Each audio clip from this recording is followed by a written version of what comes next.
Well, Brandi was a real delightful young lady. She came from Laredo. She was a lot of fun to recruit. She had a lot of spirit.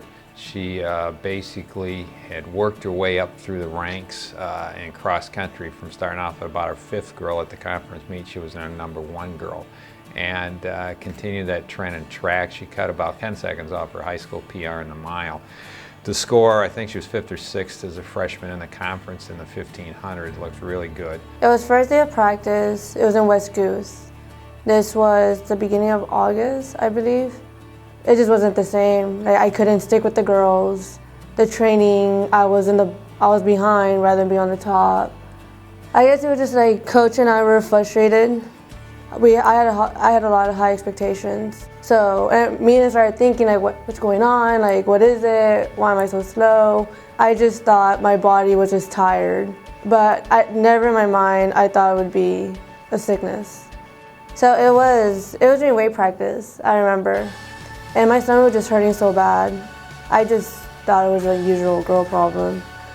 And so I went home and I noticed it was something more severe.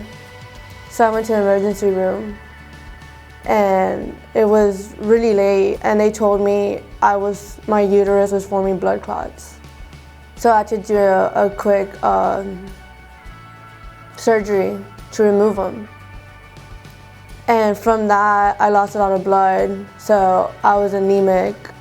And then I had to do multiple blood transfusions to pick up my blood pressure, and nothing was working. After the hospital and I was released, I went to stay with my mom for a while. And then that's when I went to go see Dr. Carragas to do like a follow-up. And he told me my hormone levels were out of control and that they're very high. And he told me if they weren't low by the following week, I would have to start doing chemotherapy.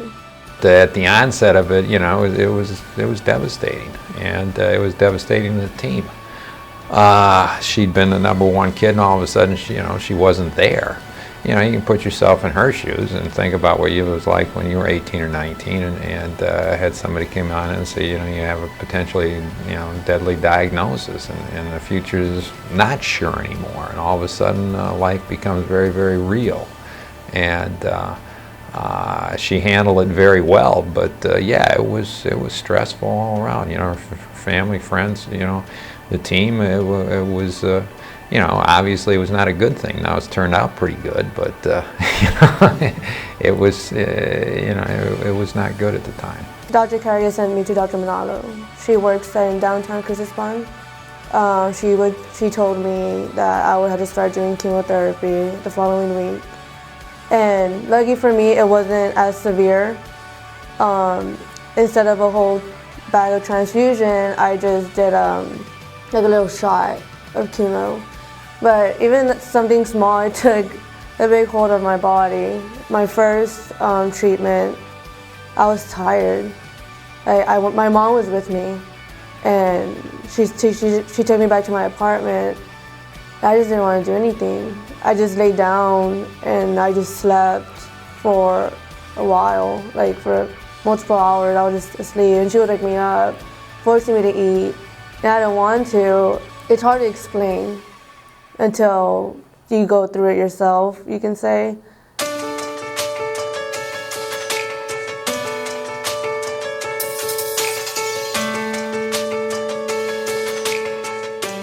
I started in October, around February, so it wasn't long, because she said cancer. My stage was in the first stage.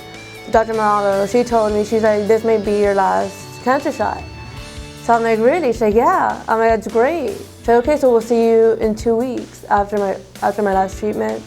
We'll see you in 2 weeks, and we'll see what the results say. And she told me, like, she comes into the room and she's like, guess what? I'm like, what? And she's like, you're cancer free. And I didn't cry to her. I didn't want to. I was just very excited. I went straight to my nurse and I hugged her. Driving home, I called my mom, and I told her, and she started crying, and I still didn't cry. I'm like, I'm not gonna cry. Like, this is something I should be excited about. Like, I had tears of joy, but I'm like, no, I'm not gonna cry.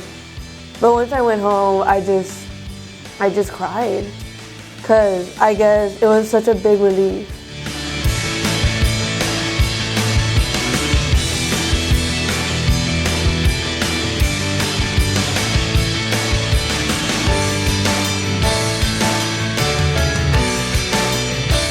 Before the Islander Splash, I was nervous because that was also the last race I had run before cancer, before I was diagnosed with cancer. Like, I had goosebumps, I was scared, I was nervous, I didn't know what to do.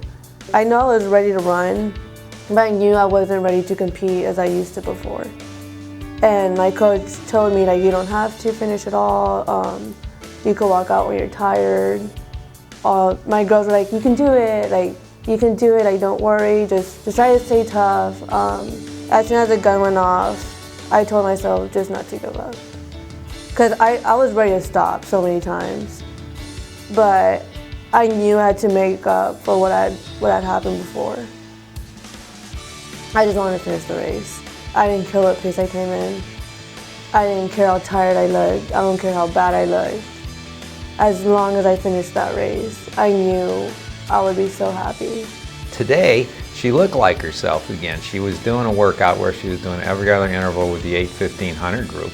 And, you know, she'd been tagging along, and all of a sudden, you know, when we had 4 200s to do, and I said, okay, hey, you take the lead on this one, and boom, she shot out there, and it was like that's what she was waiting for. She ran a 34-second 200, which is the fastest she's run since she's come back, and you know, hey, this is the, you know, this was her best workout today, and you know, if we can continue to have days like this, you know, she's going to get back to where she was before.